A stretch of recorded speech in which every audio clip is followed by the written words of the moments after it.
Bonjour à toutes, bonjour à tous, bienvenue dans l'émission Comme toujours. Vous le savez, cette émission elle est consacrée au patrimoine vivant, au savoir-faire d'hier et d'aujourd'hui. Et aujourd'hui, roulement de tambour, mesdames et messieurs, nous allons jouer les gourmands et retrouver une sucrerie typique des Sables qui a connu un succès fou dans les années 50-60.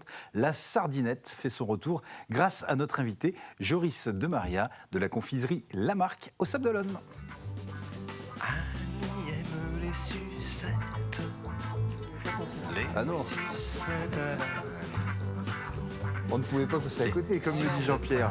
Mais attention, il n'y a pas que Annie qui aime les sucettes. Notre invité Joris Demaria, de la confiserie Délices Lamarque au Sables d'Olonne, est un spécialiste. Allez, depuis 2024, avec son papa, ils viennent d'offrir une deuxième vie à cette douceur sucrée emblématique des Sables d'Olonne, la sardinette. Pas étonnant, parce qu'il faut dire que notre invité, eh bien, il est tombé dans la marmite de la confiserie et de la gastronomie depuis son plus jeune âge. Une histoire de famille, en somme. Allez, voici son portrait vrai de vrai, à peine, un peu, beaucoup inventé. Né sous le signe gastronomique de la gourmandise et de la friandise, eh bien, très vite, la petite fée Berlingot s'est penchée sur sa bonbonnière et a joué les diseuses de bon appétit. Elle a lu dans les lignes de la faim. Et il lui a prédit un bel avenir rempli de douceurs sucrées et salées. Aucun doute, Joris sera un grand sage de l'osophage, calife du réglisse, saint-père du caramel, prince de la nougatine, général de la guimauve, bref, confiseur. Parce que déjà, le petit gastronome en culotte courte faisait la fierté de ses parents confiseurs et de ses papilles et mamies quand ils le voyaient manier le bulleur doseur à merveille, fouetter les crèmes, retaper les pâtes brisées, jouer de la corne d'abondance avec brio. Le travail ne lui fait pas peur. Sa règle d'or, un chou est un chou. Il n'y a pas de petite profiterole. Travailleur à plein tube digestif, et bien toute la sainte journée, il glande salivaire et fait des fournées bien remplies. En pince pour la confiserie, avec son papa, il ouvre une véritable caverne d'Ali Bonbon au Sables d'Olonne, les délices Lamarque.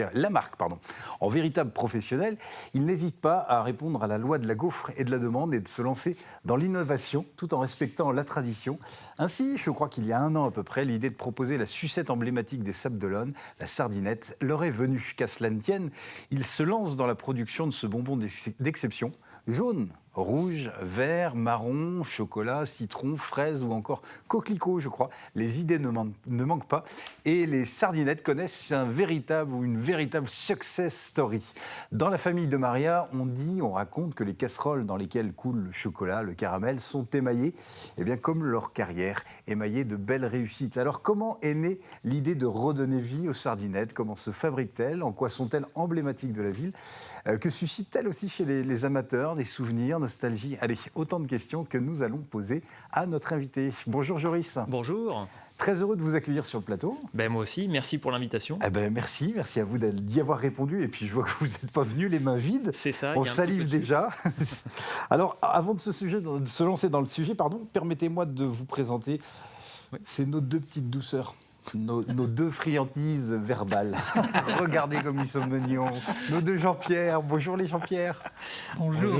Là, je vois que vous avez le sourire, les yeux qui louchent sur les confiseries. Oui. Ah oui. Ouais. Ah oui, c'est une ode à la jante féminine. Ouais. Et vous avez souvenir de la sardinette? De la sardinette, ouais. J'ai souvenir des sardines, mais oui, pas de la alors ça, sardinette. on s'est spécialisé. Ouais, il est chauvin. Il est chauvin. Ouais, Saint-Gilles Croix-de-Vie. Donc on ne dépasse pas les frontières. C'est les meilleurs du monde, mais en sucrerie, il faut aller quand même au Sables d'Olonne pour apprécier la sardinette. Ça, rattrapez-vous. C'est gentil. Voilà. Jean-Pierre, oui, j'imagine que vous connaissiez la sardinette. Moi, j'ai découvert que ça existait depuis longtemps à travers quelques photos, ouais. Et que du début des années 50-60. Mais je suis comme Jean-Pierre, ouais. Je suis dans mon petit coin et je ne vais pas jusqu'au Sable. Oui. C'est loin, les Sables. Oui. Et alors, pour un gars du Sud-Vendée, vous imaginez Alors, au menu, des sardines? Non, c'est une liqueur de chaland, c'est une liqueur de coin. On pourrait faire des sardinettes au coin également. Au coin, tout à fait. Ça peut être fait. Il y a un ramage magique dans le coin. Ah. En confiture, en sucrerie, en liqueur, donc... un beau produit. C'est un beau produit. Voilà qui va vous donner des idées. C'est ça. Qui est un peu oublié, c'est pour ça que je trouve que c'est intéressant de remettre un petit peu de lumière sur ce fruit-là. Ouais. On parle des années 50-60, la sardinette qui fait fureur au sable. Vous avez des archives là-dessus ? Des archives, non. Quand on questionne les personnes nées avant 39-45, non. Non.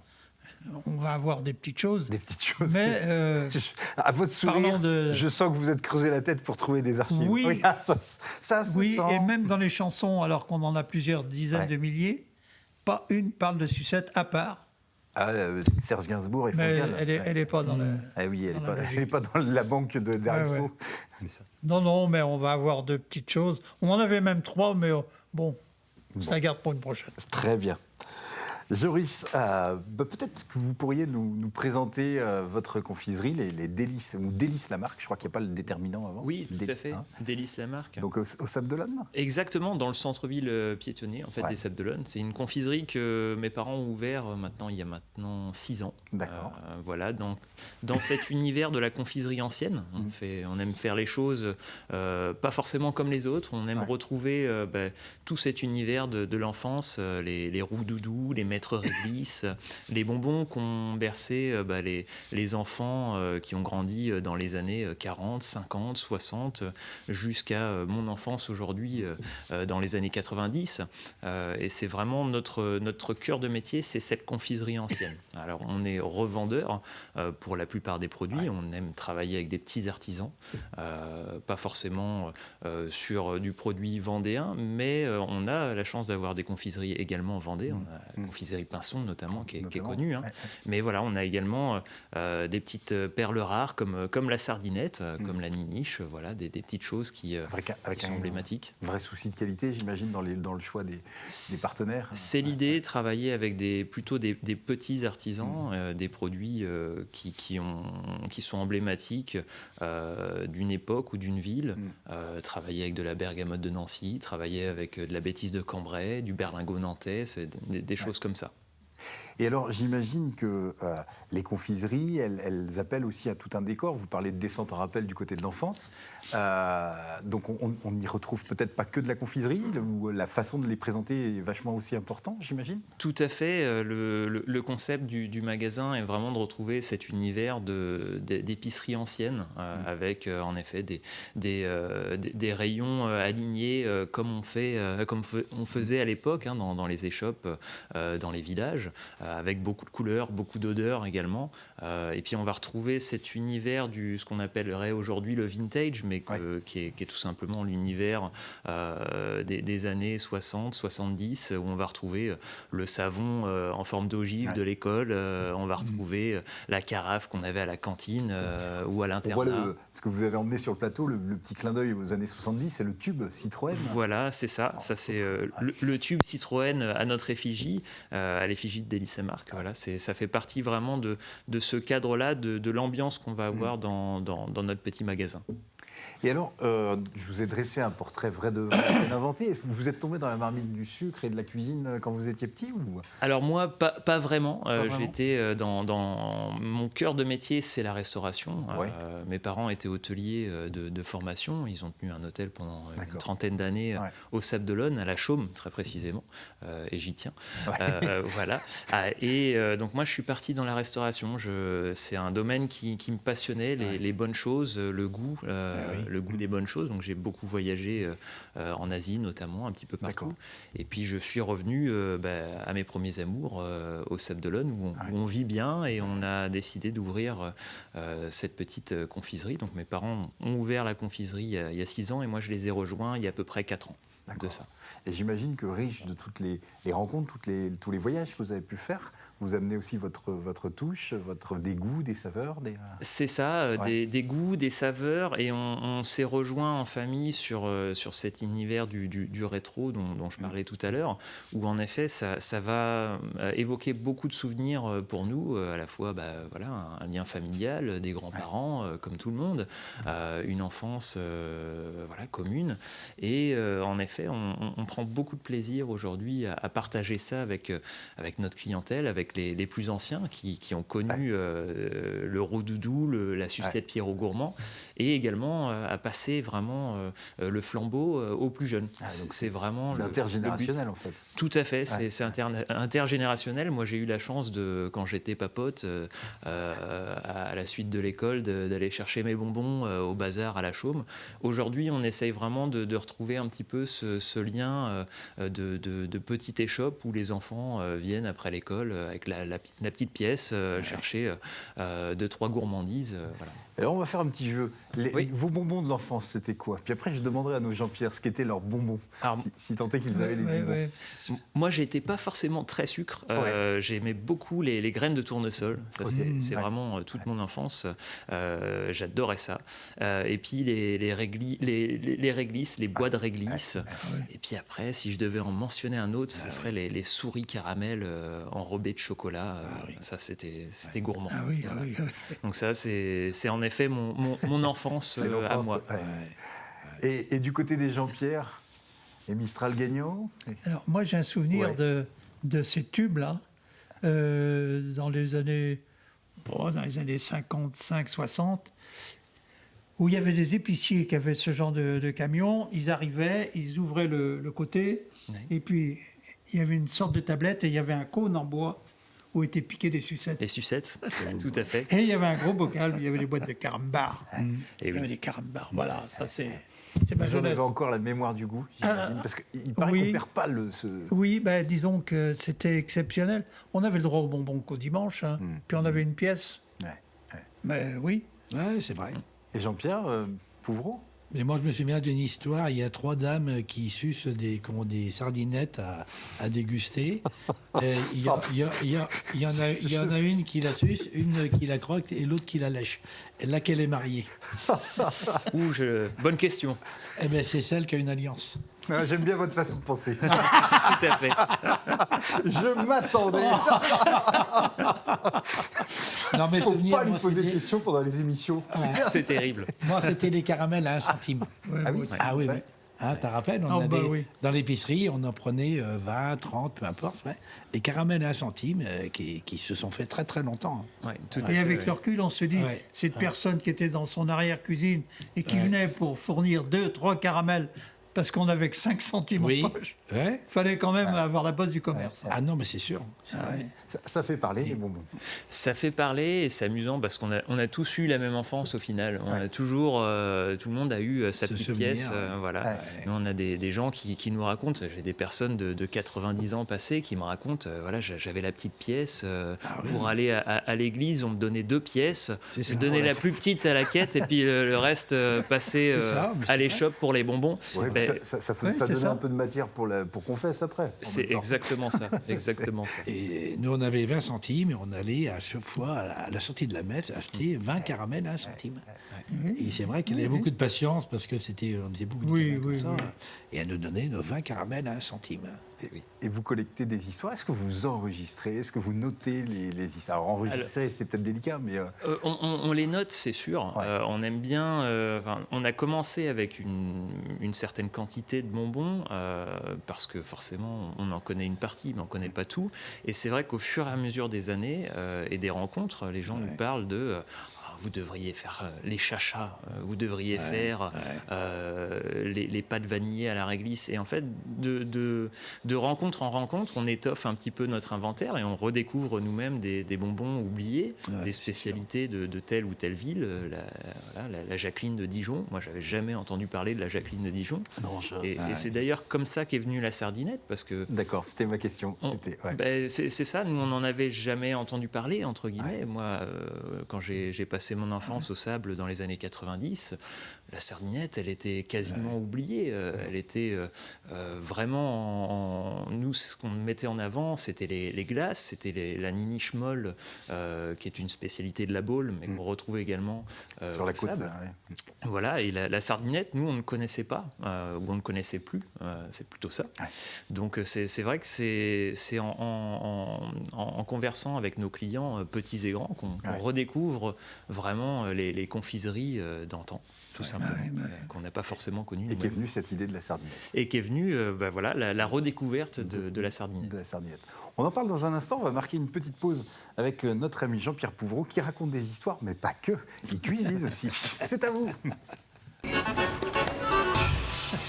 Bon, c'est la saison des coings, on en parlait tout à l'heure, et c'est vrai, il faut en profiter, que ce soit en confiture, en accompagnement avec du foie gras, le coing glacé avec un petit peu de sucre et puis de beurre, c'est un vrai délice. Hein. Et là, c'est une recette de liqueur de coing qui est basique. Hein. Bon, il faut acheter des coings, il faut d'abord les râper en morceaux, les râper, les écraser, les mixer, il faut les mettre un petit peu en purée, avec la peau. Et alors, donc, on laisse ça mariner au frais pendant 24 heures. Et après, dans un linge, on presse un petit peu le jus, l'exudat qui va en sortir. Bon, il faut 24-48 heures, il faut surveiller un petit peu. Et une fois qu'on a récupéré ce jus de coing, là, et ben, c'est pas compliqué, on met l'équivalent d'eau de vie. L'équivalent d'eau de vie, puis après on rajoute un petit peu dedans des clous de girofle, des bâtons de cannelle, un petit peu au gré de nos fantaisies, et on met 200 grammes de sucre au kilo, voilà, ou au litre. Voilà, et après on laisse vieillir pendant 2-3 mois, et ça donne une liqueur de coing absolument exceptionnelle. Suivant le goût des coings, parce que chaque coing a un goût différent suivant le terroir dans lequel il a poussé. Et des espèces, des variétés de coings, il y en a une multitude. Il y a plein de variétés de coings. Donc à vous de trouver celle qui correspond à vos goûts et au plaisir de le déguster. Très bien. Je vais jouer le délateur. Vous savez que j'ai une petite oreillette, puis on murmure des choses dans l'oreille. Et le réalisateur qui a dû vous transmettre cette petite histoire, j'en suis sûr, me dit, mais avec ces histoires de coins, il tourne en rond. Oui, complètement, on tourne en rond. Il y a de l'ambiance dans cette émission, même dans les coulisses. Merci beaucoup, Jean-Pierre. Alors, ça fait plaisir. Je reviens à vous sur la sardinette. On sait qui en est parce qu'on a dit qu'elle est 50-60. Il y a un gros succès de cette sucette. On sait qui en est le créateur ? Oui, c'est Olivier Durand. Olivier Durand. Qui est confiseur, qui est d'origine parisienne et qui s'est installé fin des années 40, début des années 50 au Sable, et qui a eu l'idée de créer cette sucette en forme de sardine, pour notamment la connotation au patrimoine local, aux conserveries qui à l'époque étaient encore en fonctionnement au Sable, et à ce passé de pêche à la sardine qu'on pouvait avoir. Et alors, vous reprenez la recette telle qu'elle, ou vous y ajoutez votre petite signature, on s'approprie la recette, comment ça se passe ? Alors, la recette n'a pas beaucoup bougé. On a l'avantage d'avoir encore des traces écrites de cette recette d'époque. Après, il a fallu l'adapter à notre environnement. En fait, la confiserie étant relativement... c'est une science qui va dépendre un petit peu de l'environnement dans lequel on va la fabriquer, tout simplement. Nous, c'est vrai qu'on est assez... On a notamment l'humidité, le taux d'humidité, la température, des éléments comme ça à prendre en compte. Donc il a fallu l'adapter. Aujourd'hui, on a réussi, après 2-3 modifications, à être sur une recette qui nous convient et qui est relativement authentique également à ce qu'on avait à l'époque. Ça veut dire qu'après, vous déclinez avec différents parfums. Et est-ce que c'était le cas dans les années 50-60 ou alors il y avait un seul parfum ? Tout à fait. Alors, il y avait 6 parfums à l'époque. 6 parfums. Olivier Durand faisait donc 6 parfums dans son échoppe. Et tous les soirs, il proposait un parfum unique qui proposait chaud. C'est-à-dire qu'il faisait la fabrication de cette petite sardine sur le remblai à une heure précise, et il en faisait en petite quantité, tout simplement avec sa petite machine manuelle, et il les servait donc chaudes aux enfants de l'époque. Voilà. Donc nous, aujourd'hui, on arrive à 12 parfums. 12 parfums. Voilà, tout à fait. Donc un petit peu plus qu'à l'époque. On atteint la limite du raisonnable parce qu'on travaille en famille. C'est mon papa et moi-même qui fabriquons. Donc 12 parfums, ça nous permet d'offrir de quoi s'amuser, si je puis dire, pour nos clients, et de rester raisonnable. Alors ces parfums, ce sont ? Alors, beaucoup de choses, des grands classiques, de la fraise, de la framboise, des agrumes, donc orange, citron. On essaye d'être également sur des parfums d'époque. On va retrouver l'anis, qui est un inconditionnel de la confiserie française, la violette, qui nous plaît beaucoup, le coquelicot, qui est un parfum qui était très utilisé en sucre cuit. À l'époque, on avait notamment des petits bonbons en coquelicot qui étaient relativement connus. Donc on retrouve cette saveur saveur-là, qui est un petit clin d'œil au passé, si je puis dire. Et bien sûr, pour notre patrimoine local, du caramel au beurre salé. Au beurre salé, non. Voilà, avec un beurre vendéen et une fleur de sel qui est récoltée à la Chaume, au Sable d'Olonne. D'accord. Donc on est assez fiers de travailler comme ça dans une optique locale. Chocolat aussi? Chocolat, tout à Également. fait, qui est un petit peu à part, qui va se rapprocher de celle qui est au caramel au beurre salé, puisqu'on travaille sur une base de beurre avec du vrai chocolat. On ne travaille pas forcément là-dessus sur des arômes ou sur des colorants, on est vraiment sur quelque chose de plus naturel possible. Alors on peut les avoir à l'unité, on peut les avoir en sachet? Tout à fait. À l'unité pour les moins gourmands, en sachet pour découvrir un petit peu la sardinette avec différentes saveurs. Et en effet, on propose également de faire des petites boîtes. Alors il faut savoir qu'à l'époque, M. Durand avait déposé un modèle de boîte un petit peu comme une boîte de sardines, rouge et dorée. Donc on a modernisé, nous, un petit peu le logo, mais on a décidé de refaire une boîte comme à l'époque, justement pour offrir un joli écrin à cette gourmandise. Quel est le parfum le plus populaire sur les sardines? C'est difficile à dire. Caramel au beurre salé reste un grand classique sur le littoral, forcément. On a tout ce qu'il faut pour faire du caramel au beurre, à la fleur de sel de qualité. Donc ça reste, à mon sens, le parfum le plus populaire. Très bien. Je vois que ses yeux ne quittent pas les sucettes, mais oui, Jean-Pierre, vous en aurez une à la fin de l'émission. Et si vous avez fait une bonne chronique, alors c'est le moment de faire vos preuves. On va passer de bouche à oreille avec Jean-Pierre Bertrand. En fait, quand on écoute nos archives, nos témoins, ceux qui ont vécu l'avant-guerre, ne parlent pas de sucettes. On parle de toutes sortes de choses, dans les bonbons, des choses comme ça, mais pas de sucettes. Sauf que quand même, elle emploie le mot sucette à propos des petits Jésus en sucre. Ah, les petits Jésus en sucre. Meringués. Voilà. Et donc, c'est Jeanne Briand, qui est née en 1915 à Apremont, qui nous remémore ces instants des petits Jésus en sucre. Et je crois qu'il faut particulièrement tendre l'oreille et être attentif. Oui.